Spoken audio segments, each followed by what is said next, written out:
in my car. It's a Chevy, the original starter. I mean, unless anything was changed before 19,000 miles, just to give you an idea. It's got a lot of other original moving parts too. So I'm just saying, friends, that's, this idea, oh yeah, they're going to save you so much money. I'm thinking to myself, and that's how you make how much is this company worth? Have they gone public? I mean, they have shareholders. I mean, so it's all these ads, it just sickens me. I mean, there seems to be no boundaries anymore. And I think alcohol ads used to be banned, didn't they? When did they start allowing alcohol to be advertised on TV again? At a time when they're saying, oh no, now there's no 18-year-old. I think it's like a federal law.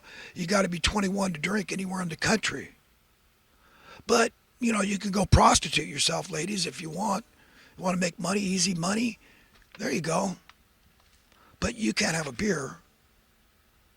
Thus saith the lawmakers of the land, right? This murderous kid in Uvalde, Texas, his parents were also druggies. This kid, he didn't have any kind of a moral compass at all, apparently. And all they're teaching in school is atheism. When you leave God out, that's what you're teaching.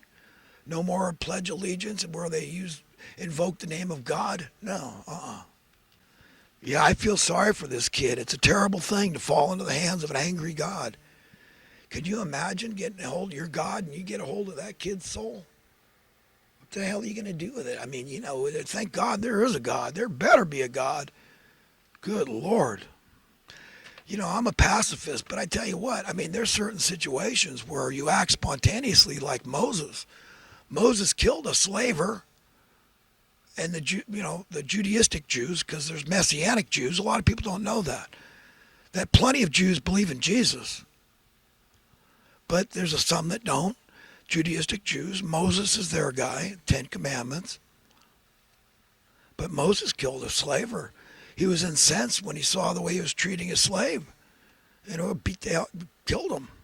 And he went on the lam for that. Around here we've had a really atypical, unusual heat wave. I'd never seen it this hot in May around here. I've been in this area for about 17 years now, and I got to tell you, I've never seen this kind of heat in May. And it's making everybody irritable. How can you not be? So this is a time when people want to isolate, because when you're in a bad mood, and also it affects, the dread, even though it's nice and cool in the mornings, but actually it's still 80 degrees in the house here.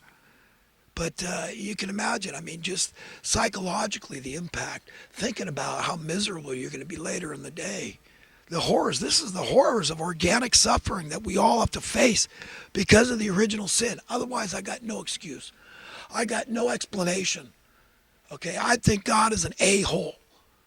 Okay, for allowing disease and death and miserable insects. You know what happened to me just yesterday morning? After the heat, it got up in the 90s. It was miserable in here, the first 90s since the summer.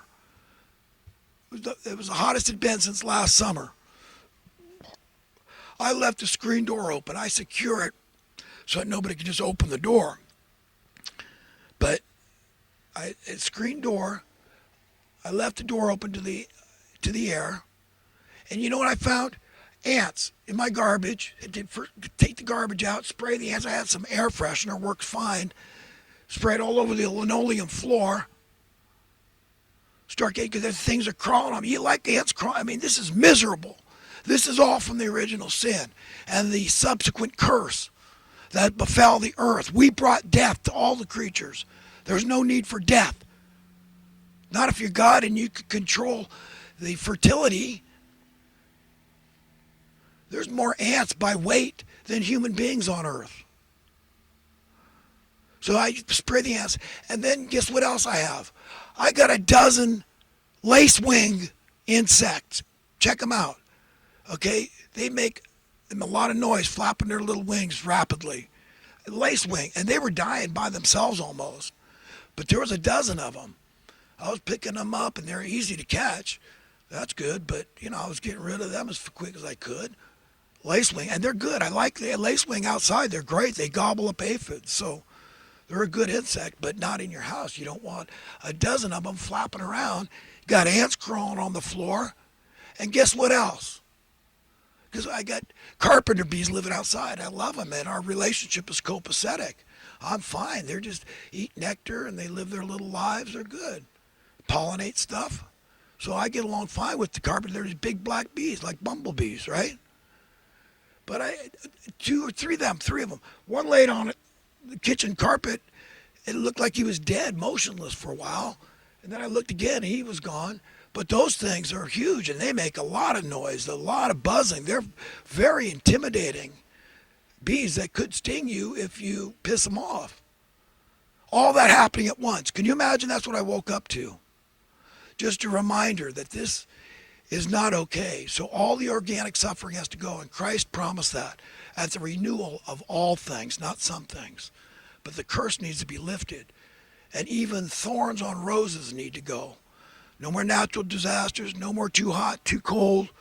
Keep it a nice 75 to 80 in that range, 24/7, 365 days a year. Perfect, down to the smallest detail.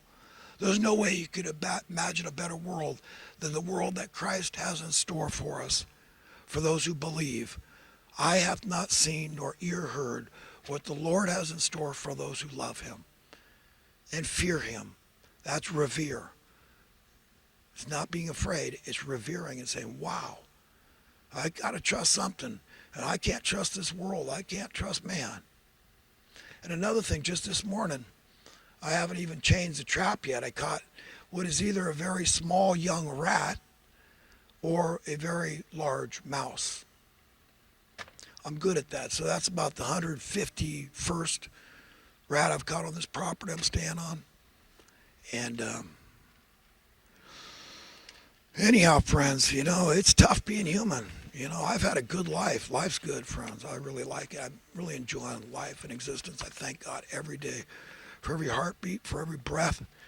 But it's never been easy. And it's probably good that it hasn't, because it's made me the man I am today with the character I have today. And, a lot of people get rich too early in life, and it corrupts their soul. That they tend to want to believe in it and trust in it and tell other people. Just by example, they do it by default. They don't even have to consciously do it. Hey, look at me. Hey, I'm enjoying the high life here. And, it's the right thing. Yeah, money's great. Money does make you happy. I get it. All right, friends, I'm on to a thought or two or three from this last, few weeks. Excuse me. Imagine that you alone were parent to everyone else on earth. That's 8 billion almost. Then you will understand the very heart, mind, spirit, and soul of the living God, the Almighty Creator God. We can be pure, holy, and righteous only with God's direct assistance. We can understand why God is a good, loving God, the ultimate set of parents, good to the point of not only wishing they have the power to save their children's lives, but also possessing the power. And best of all, it's all free. This is a future filled with joy in a world of universal peace, safety, security, freedom, and prosperity. A world without any form of money. Imagine that. Born to serve. And that's okay. That's good. And if you feel that way, that's okay. That's good. It's all right to be a servant. Understanding the very heart, mind, spirit, and soul of the Almighty Creator God is as simple as imagining the attributes of an unsurpassably wonderful, even perfect set of parents. Through glaring and overwhelming empirical evidence, we could clearly see the wanton, unnecessary human suffering that humans continue to inflict upon each other, if we are simply being honest. And we can see just how wrong to continue in a blatantly amoral path is, a path filled with cold indifference and reckless disregard for others' suffering. unnecessarily and violence being imposed, tolerance of desperate poverty in the wealthiest nation on earth. These are our brothers and sisters, a land where criminals are treated better than the desperately poor. Is this a nation we're really proud of? Or at this point in history, I want to be proud of America, but we must be worthy of pride if it is to be God-given and not ego-driven. Friends, I got to leave it there. Best, everybody. Have a great day. Have a great eternity. And just try to be nicer and nicer and nicer and nicer.